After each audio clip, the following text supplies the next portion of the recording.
It's Toby from Heavyweight MMA today with the killer Kitt Campbell as he returns to Road to UFC in Shanghai. How are you, brother? Good, brother. Thanks for having me on again. Man, it's good. You lived up to your namesake in your last fight. It was against Sjhogo Sato, a Japanese. Finished it within 1 minute. That's a pretty nice one, brother.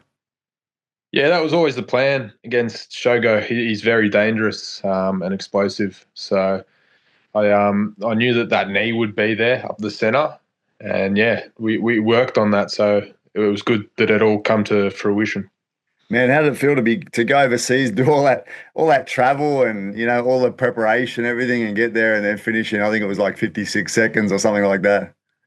It was good, like I enjoy fighting. I always crave like a 3-round war and everyone all bloodied up and everything. I enjoy that sort of stuff. But like I said at the end of that fight, we don't get paid overtime in there. And I went over there to make a statement. And yeah, I reckon it was a pretty good statement to make. But obviously, it wasn't good enough for them. So they're inviting me back one more time, which I'm blessed for, and I get to do it all again.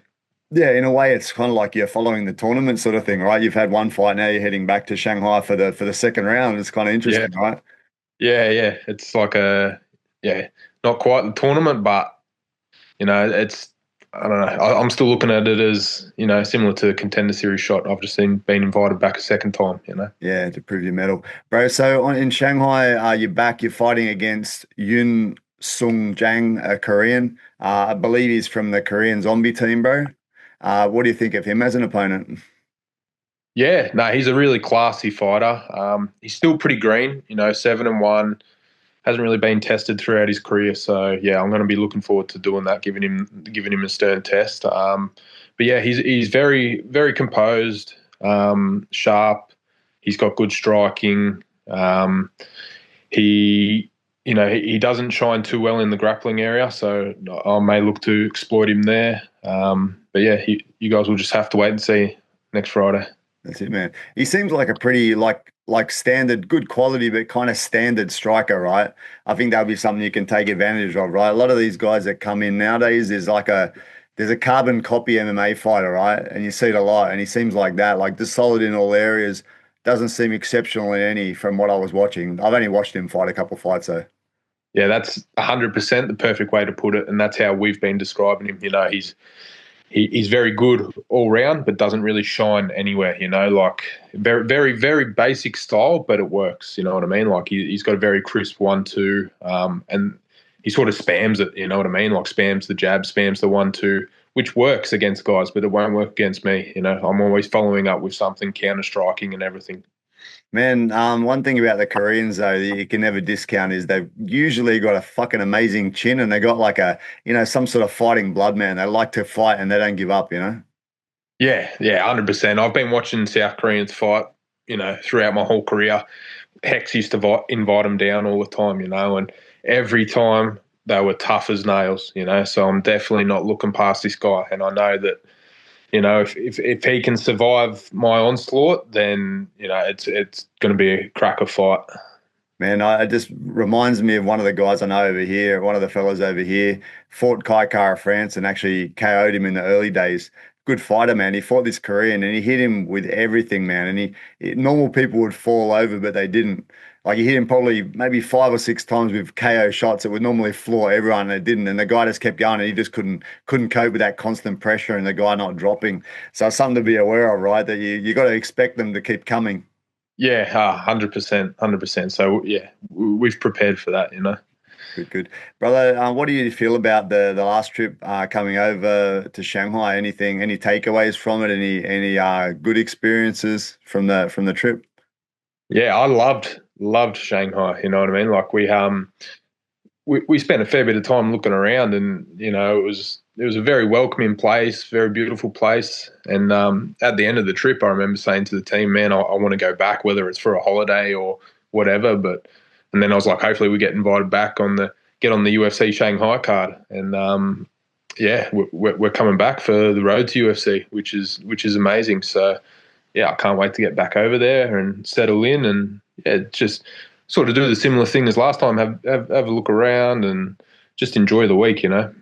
Man, and this time it's escalating a little bit, being that now you're in like a paid event, so people can actually buy tickets to come there. It's in a bigger stadium. It's the day before the UFC in Shanghai, so it will pick up in intensity, I imagine. Yeah, we sort of get our own little teaser of what it would be like to fight on a UFC card, stadium show.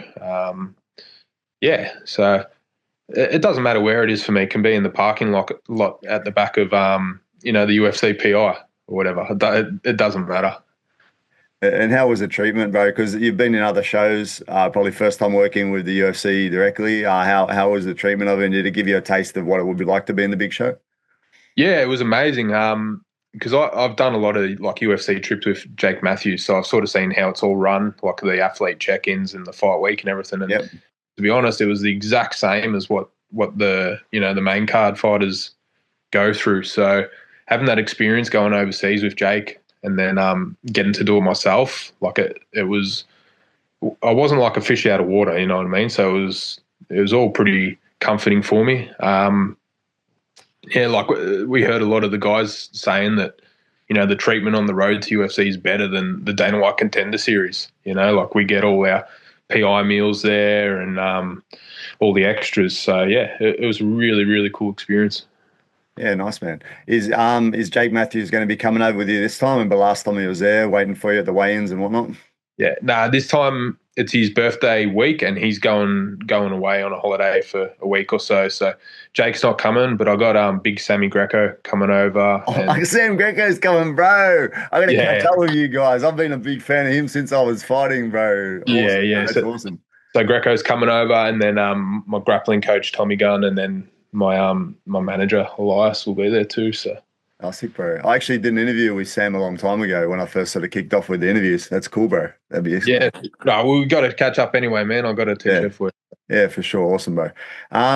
Bro, the Chinese sort of MMA scene seems to be coming up. A few of those guys up, but you haven't actually faced the Chinese yet. Hopefully, you get into the next round and get a shot at one of these Chinese guys. You're going around Asia through UFC. You just got Japan now, Korea. I wonder if you end up hitting one of these Chinese up. Right, these guys, yeah. I don't know how many welterweights there are. The only other guy was my original opponent. He's just been signed to the UFC card, so that was Tylak. So yeah, I don't know how many other Chinese welterweights there are. Yeah, I think that I don't know 100%, but in the early days, I heard the rumor that maybe the finals would be in Macau, which is where I'm at.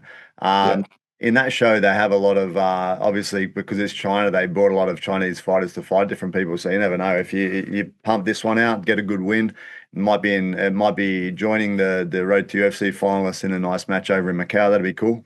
yeah, yeah, man. I'm not looking past this fight. I just want to get over there, get this one done, and then whatever comes after it happens. Yeah, bro. So bro, do you do predictions? I'm not sure if you do predictions. Any prediction for the fight? Yeah, it's just going to be my old school violent way. You know what I mean?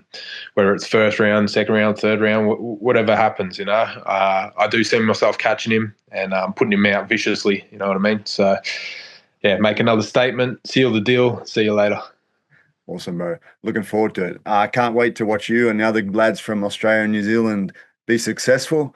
I kind of dream of everyone winning and everyone getting through to the finals because that'd be awesome. That'd be mad, yeah. And look, I reckon it's laid out perfectly for everyone to do so. We've all got some pretty good matches, and we're all more than capable of doing that. Yeah, that's 100% true, man. I've looked at all the fighters, all their opponents, and it's very true. It's like very very good chance for everyone to get through. So yeah, let's see how we go. Yeah, bro. Cool. All right, man. Thanks for your time again. I'll pump this out hopefully tomorrow. I appreciate it, Toby. Cool. Good on you, Thanks, man. bro. I'll catch you in Shanghai. See you over there, bro. Cheers, bro. See you, man. See ya.